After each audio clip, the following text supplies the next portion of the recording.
when working with golfers that are going to help kind of maximize our goals in terms of fitness and performance for golf.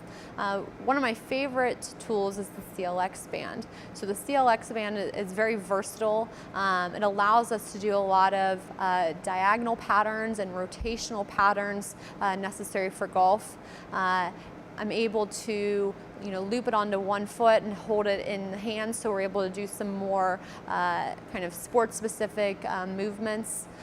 Because we've got the loops in the band, they can actually put the band around the wrist and still hold the golf club. So we can actually practice some very golf specific swings and golf specific drills holding the club while still getting the exercise as part of the CLX band. So a lot of great versatility in terms of training motor patterns, training strength, training movement with the CLX band. And again, it's portable, so they can easily put it in their golf bag and take it with them wherever they go, so they can be maintaining their program whether they're here with me or on the road.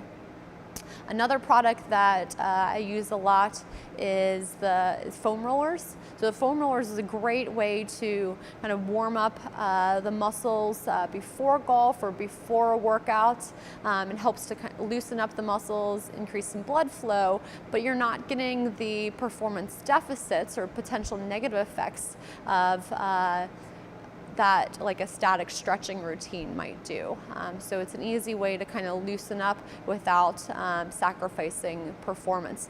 Same thing with cool down. It can help with that soreness later, that delayed onset muscle soreness, by doing a quick foam rolling routine after a workout or after a golf round, particularly if we have a multi-day tournament where they're going to have to be playing tomorrow and their body needs to feel fresh.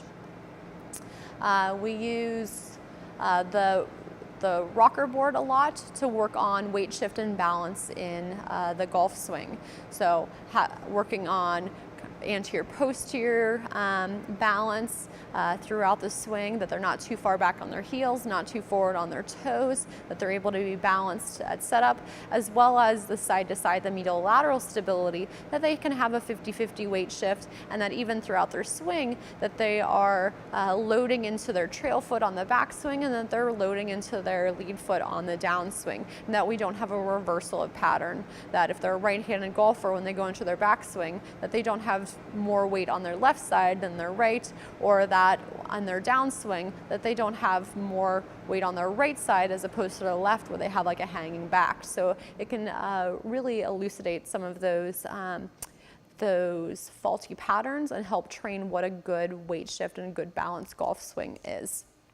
I also use the stability trainers a lot. One for standing balance and challenging their balance patterns by standing on the different surfaces, kind of depending on where they're at, whether they're a beginner and they need more of the green stability trainer, or they're advanced and they need the black stability trainer, so we can work on balance. I also use those a lot for stability of the hips and shoulder blades, so having people in half kneeling, having people in quadruped, where the stability trainer is underneath the knee for some increased hip stability and firing, or underneath the hand in like a quadruped position to get scapular firing and stability as well. So some different options with that, because those are all areas that we need good control, good stability, and the stability trainers allow me to do that. And again, they're very portable, very easy to use. Don't need a lot of big equipment for that. I also use the soft weights probably a little differently than most people. The soft weights, those balls are fantastic for practicing some of our more golf specific drills. I have people do a number of drills where they're working on their arm and their hand firing as opposed to like their shoulder. And so can you actually move your arms as opposed to moving your chest? We want them to be able to move their arms. And so instead of having the golf club in hand where they're having to worry about their grip and aim and things like that, we're just going to have them hold the weight, the soft weights, and then working on just throwing the ball down to the ground, and where it lands really can tell us whether they move their shoulders too much, because if they move their shoulders too much, the ball is going to roll to the left. It should be able to go straight down to the ground and kind of sit. It's not rolling too far. And so the way that it lands really gives us some good information.